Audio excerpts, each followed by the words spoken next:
सर्वांनाच माहीत आहे की वसईच्या जडणघडणमध्ये लायन्स प्रशांत पाटील यांचा फार मोठा हात आहे. कारण ह्याचं कारण असं आहे, गेली अनेक वर्ष सर्वांची सुखदुःख बघत असताना, कारण 18 वर्ष पोलीस पाटील म्हणून कार्यरत असताना अनेक गोष्टींना ते सामोरे गेलेत. लोकांच्या जडणघडणीमध्ये त्यांच्या प्राथमिक ज्या गरजा आहेत आणि ज्या काही आहेत त्या कशा पद्धतीने नीट केल्या पाहिजेत. लोकांना वसई विरार डेव्हलप होत आहे. पालघर जिल्हा हे आता पालघर जिल्हा एक मोठं औद्योगिक क्षेत्र निर्माण होणार आहे. कारण पालघर जिल्ह्यामध्ये अनेक प्रकारचे प्रोजेक्ट यायला लागले आहेत. प्रशांत पाटील सरांकडून आपण जाणून घेणार आहोत, कारण गेली 95 पासून या इस्टेट कन्सल्टंट म्हणून काम करत असताना आज उद्योजक पर्यंत आणि लायन्स प्रशांत पाटील हे कसे बनलेत. सर काय सांगाल की आणि आजपर्यंत जो जनसमुदाय तुमच्या समोर उपलब्ध आहे आणि लोकांना एक उद्योगधंदा साधन निर्माण करून दिला आणि ते पण बिगर भांडवलाशिवाय, काय सांगाल सर, तुमचं काय मत आहे? सर्वप्रथम तर माझं असं स्पष्ट म्हणणं आहे की देशाला जर पुढे न्यायचं असेल तर माणसांनी बिझनेस करायला पाहिजे, उद्योग करायला पाहिजे. आणि एक उद्योग करणारा माणूस दुसऱ्या 10 जणांना बिझनेस,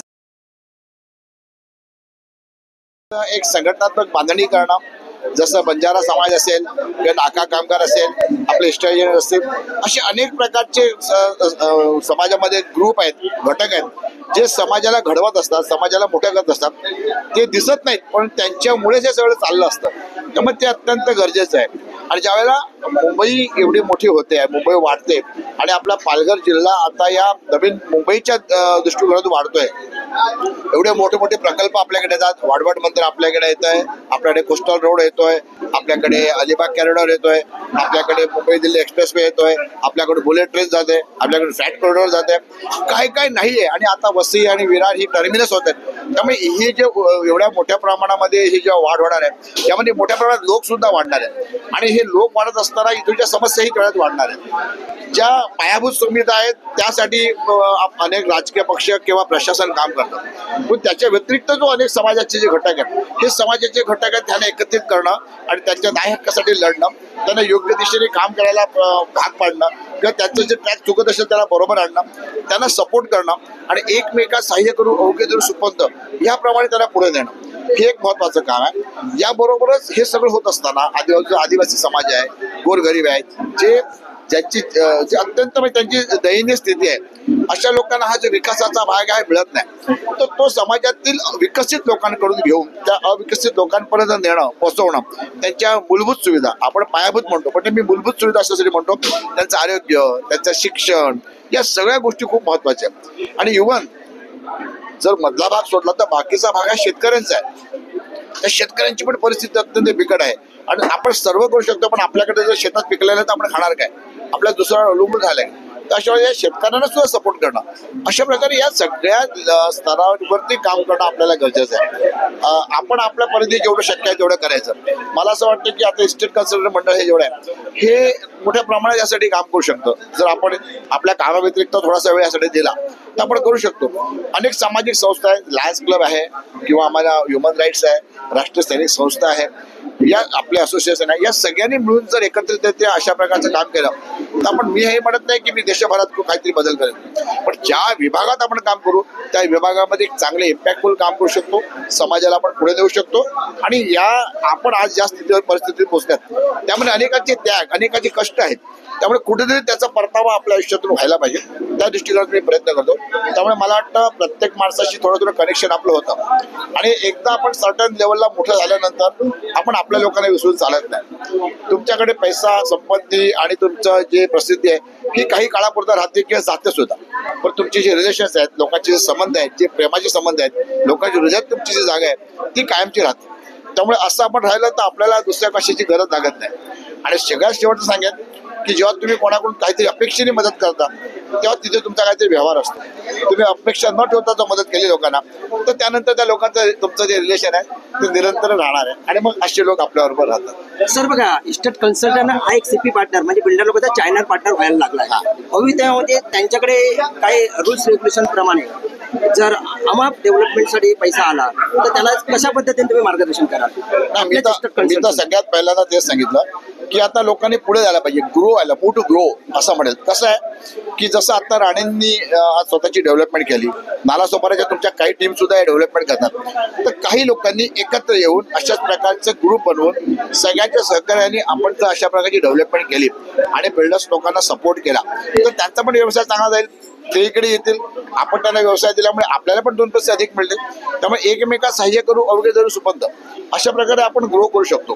तर मला असं वाटतं की प्रत्येक आपल्या एजंटने थोडेसे पैसे जमा करावे, एक ग्रुप बनवावा, एक कंपनी बनवावी आणि त्यातून व्यवसायाला सुरुवात करावी.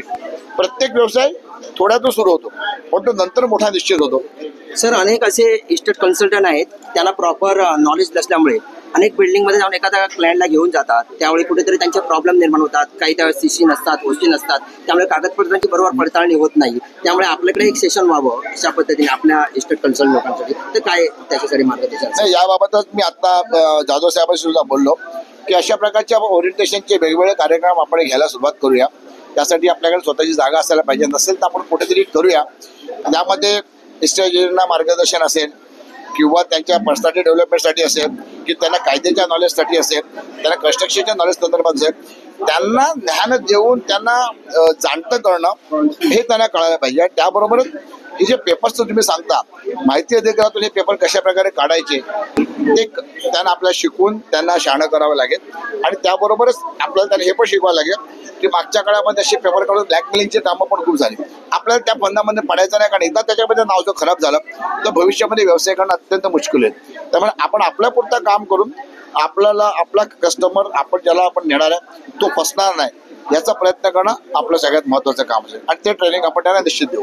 आपल्याबरोबर दिनेश आदमाने सर ॲडव्होकेट आहेत. ते सर, बरेच वर्ष तुम्ही इस्टेट एजन्सीमधून काम करता करता हे ॲडव्होकेट पण आहेत. आणि ॲडव्होकेट असताना तुम्हाला तुमच्या समोर समस्या येत असतात. तुम्ही कोर्टामध्ये ज्यावेळी एखादे ट्रायल करत असता त्यावेळी तुमच्या लक्षात येतं की वसई विरार नालासोपारामध्ये बरेचसे प्रॉपर्टी विषय आहेत आणि ह्या प्रॉपर्टी विषयी प्रत्येक व्यक्ती सुज्ञ झाला पाहिजे. त्यामुळे एक चांगल्या प्रकारचं आपल्या संस्थेच्या वतीने एक आर्टिकल तयार झालं पाहिजे आणि त्याचबरोबर ड्राफ्टिंग चांगल्या प्रकारची झाली पाहिजे. यासाठी आमच्यासाठी काय सजेशन करा? अच्छा, सर्वप्रथम नमस्कार तुमच्या चॅनलचं. माझं सांगणं हे आहे की सर्वप्रथम मी एस्टेट एजंट आहे. ठीक आहे, हे एस्टेट एजन्सीचं मी काम करता करता मला खूप अनुभव आले. अनुभव येता येता असं वाटलं की नाही बाबा, हे करत असताना आपल्याला कुठेतरी लिगल भान असणं गरजेचं आहे. मग लिगल भान कसं काय हे करू शकतो, तर मग म्हटलं आपण ग्रॅज्युएट आहे तर आपण लिगल बघूया, लॉ करूया. तर मग लॉचं ॲडमिशन घेतलं मी. या वयात ॲडमिशन घेतलं, मुलांच्या जोडीला बसून लेक्चर अटेंड करून लॉ कम्प्लीट केलं. हे कम्प्लीट करायच्या इन बिटवीन माझ्या युनियनचे सतत कंप्लेंट्स यायचे. ते मी कसं, सर्वप्रथम मी ऑफलाईन म्हणजे इलिगली बोललं तरी चालेल, लॉला धरून नव्हतं, दमदाटी घेऊन 4 माणसाला हे करून हे करायचो आणि न्याय द्यायचो. पण नंतर कळालं की हे इलिगल आहे, असं नाही. मग मी तोपर्यंत मी लिगल कम्प्लीट केलं माझा लॉ. आणि आता जे काय मॅटर्स घेतो ना, तर लिगली स्टँड होऊनच घेतो. आणि सगळ्यांना आमचे लेक्चर असतात की बाबा रे, तुम्ही डील करताना काळजी घ्यायची असते. MOU असो किंवा लिव्ह लायसन्सच्या वेळेस तुम्ही करताना तुम्ही कशी माहिती घ्यायची, कसं टर्म्स तुमचे दोघांचे टर्म्स कसे त्यामध्ये आले पाहिजे. त्याच्यानंतर तुमचे ब्रोकरेजचे टर्म्स कंडिशन्स तुम्ही त्याच्यामध्ये मांडा आणि ते फर्स्ट ऑफ ऑल दोन्ही पार्टीकडून ॲग्री करून घ्या. आणि या हिशोबाने करा की उद्या उठून जर कोणतीही पार्टी तुम्हाला ब्रोकरेज देत नाही, असं काही झाल्याच्या नंतर आपण ॲग्रीमेंटमध्ये गेलेलो असतो, कॉन्ट्रॅक्ट केलेला असतो, तर आपल्याला 100% त्याच्यामध्ये न्याय मिळतो. आणि सुरुवातीला कसं आहे, मिडल क्लासचे आपलं कसं विरार, चंदनसार, ईस्ट वेस्ट सगळे ग्रामीण एरिया होता. तर लोकांना म्हणजे आपले नवीन एजंट लोकांना माहिती नसायची की बाबा कसं डील करायचं. ते कसं आहे, नुसतं दाखवलं बोट का मिळालं असं नसते. ते संपूर्ण आपल्याला कॉन्ट्रॅक्टप्रमाणे त्या जोडीला राहावं लागते आणि लिगली डील कंप्लीट करावं लागते, तेव्हाच आपण तो हकदार होतो आपल्या ब्रोकरेजसाठी. तर या हिशोबाने आम्ही सगळ्यांना काउन्सिलिंग करतच आलेलो आहे आणि प्रत्येकाला सांगतच आलेलो आहे की प्रत्येक डीलमध्ये आहे ना, तुम्हाला काय ना काय शिकायला मिळतेच, ते तुम्ही शिकायचं आहे.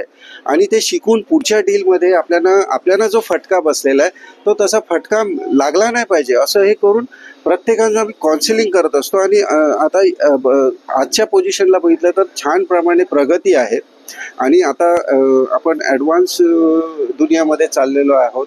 तर आता ऑनलाईन आहे आणि रेरा आहे, रेराचे लॉजला बाइंडिंग आहे, ऑनलाईन बिझनेस करतोय. तर आता एजंट लोक आहे ना तर जास्तच जागृत झालेले आहेत आणि चांगल्या प्रमाणे लिगल काम करायला लागलेले आहेत. तर आनंद वाटतो की आम्ही एक छोटीशी संघटना फॉर्म केलेली आहे आणि आता ती पसरत पुऱ्या पालघर डिस्ट्रिक्टमध्ये तालुक्यामध्ये पसरलेली आहे आणि आमचे एजंट चांगल्या तऱ्हेने काम करत आहे आणि प्रगती आहे, आनंद आहे.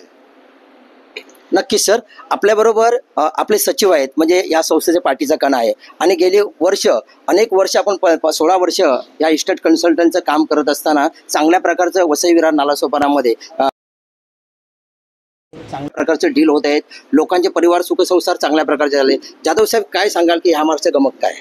सर्वप्रथम होलम साहेब, मी आपल्याला धन्यवाद देऊ इच्छितो की आजचा जो संपूर्ण कार्यक्रम आपण चांगल्या पद्धतीने या ठिकाणी कव्हर केलेला आहे. मला या ठिकाणी आवर्जून सांगावं असं वाटतं की या संस्थेला सुरुवात होत असताना जे फाउंडर संस्थेचे होते त्यापैकी संस्थेचे अध्यक्ष डॉक्टर प्रशांत पाटील सर हे स्थानिक भूमिपुत्र आहेत आणि त्याचबरोबरीने सुरुवातीच्या काळामध्ये त्यांनी एक रिअल इस्टेट एजंट म्हणूनच कामाला सुरुवात केली होती आणि त्यानंतर पुढे जात त्यांनी प्रगती करत आज ते एक प्रथितयश बिल्डर आहेत. त्यांचं समाजामध्ये एक विशेष योगदान आहे. विविध सामाजिक घटकांशी त्यांचं एक ते जबाबदारीने त्या घटकांना मदत करतात. ते स्वतः लायन्स आहेत, मोठ्या पदावर आहेत लायन्स ग्रुपमध्ये आणि अशी एक अत्यंत अनुभवी व्यक्ती या संस्थेच्या अध्यक्षपदावर आहे. याचं मला खूप या ठिकाणी सांगावंसं वाटतं. त्यानंतर या संस्थेला सुरुवातीपासून ज्यांनी सहकार्य केलं, ज्यांनी वर काढलं, असे ॲडव्होकेट दिनेश आत्माने जे चॅनल पार्टनर म्हणूनच काम करत होते, रिअल इस्टेटमध्येच काम करत होते आणि जेव्हा त्यांना ती गरज वाटली की आता ह्या ठिकाणी आपल्याला लिगली जाऊन एक काहीतरी कर्तृत्व करायला लागेल, त्यावेळेला त्यांनी स्वतःहून त्या कायदेशीर जो लिगल त्याचा अभ्यास केला. ते लिगल ग्रॅज्युएट झाले, त्यांनी ते ॲडव्होकेट झाले आणि आता ते संस्थेच्या संपूर्ण या संघटनात्मक जे आमचे CP चॅनल पार्टनर आहेत त्यांना ते कायद्याचं मार्गदर्शन करत असतात आणि त्यांच्या मार्गदर्शनाने संस्था आम्ही कार्यरत करत आहोत.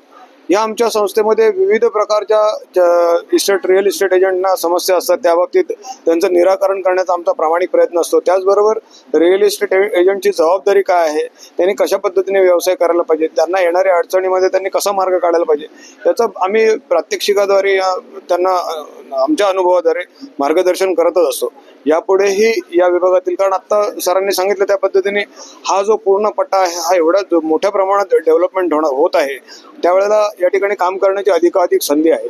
आज ज्यांना इतर ठिकाणी काम करण्याची संधी मिळाली नाही त्या लोकांनी या क्षेत्रामध्ये येऊन आपल्या रोजगाराचा व्यवसाय म्हणून याचा स्वीकार केलेला आहे. तर त्या CP पार्टनर्सना आम्ही अधिकाधिक चांगलं पॉलिश करून ग्राहकांच्या पसंतीस उतरण्यासाठीची पूर्ण सपोर्ट सिस्टीम जी आहे ते आम्ही या ठिकाणी उपलब्ध करत आहोत.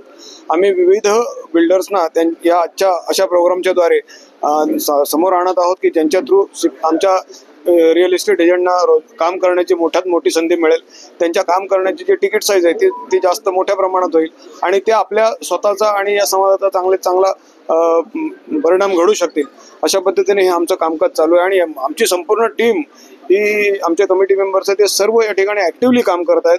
आपल्या व्यवसायातून वेळात वेळ काढून ते आपल्या संपूर्ण संस्थेसाठी काहीतरी करायला पाहिजे अशी जिद्द या सर्व आमच्या कमिटी मेंबरच्या मनामध्ये आहे. अर्थात अध्यक्षांचं आम्हाला मार्गदर्शन आहेच, त्यांच्या मार्गदर्शनाशिवाय त्या मार्गदर्शनामुळेच आम्ही सक्षमपणे या ठिकाणी काम करत आहोत असं मला या ठिकाणी सांगावं असं वाटतं. नक्कीच. आताच आपण पाहिलं की इस्टेट कन्सल्टंट विकास मंडळाची वार्षिक सर्वसाधारण सभा आज संपन्न झाली. अनेक प्रकारच्या आणि चांगल्या प्रकारचं ग्रोथ कशा पद्धतीने करायला पाहिजे याचं मार्गदर्शन घेतलेलं आहे. आज पाहिलं प्रेझेंटेशनमध्ये एक अशा ग्रुप आपल्या समोर आला होता. AV ग्रुपच्या वतीने आज सांगण्यात आलं की 0 बॅलन्स आम्ही इथे घेऊन आलो होतो आणि त्या 0 बॅलन्सवरून फक्त इथेच नाही तर नालासोपारा, वसई विरार, बोईसर, पालघरपासून मालाडपर्यंत आम्ही एक गरुड झेप घेतलेली आहे. आमच्या चॅनल पार्टनरमध्ये CP मध्ये तुम्ही समाविष्ट व्हा आणि तुम्ही पण आमच्याबरोबर ग्रोथ करू शकता असा एक चांगल्या प्रकारचा संदेश हा इस्टेट कन्सल्टंटना मिळालेला आहे आणि हीच पुढे वाट चालू राहील. कॅमेरामॅन शुभम होलमसह भालचंद्र होलम, प्रभात समाचार. थँक्यू. थँक्यू.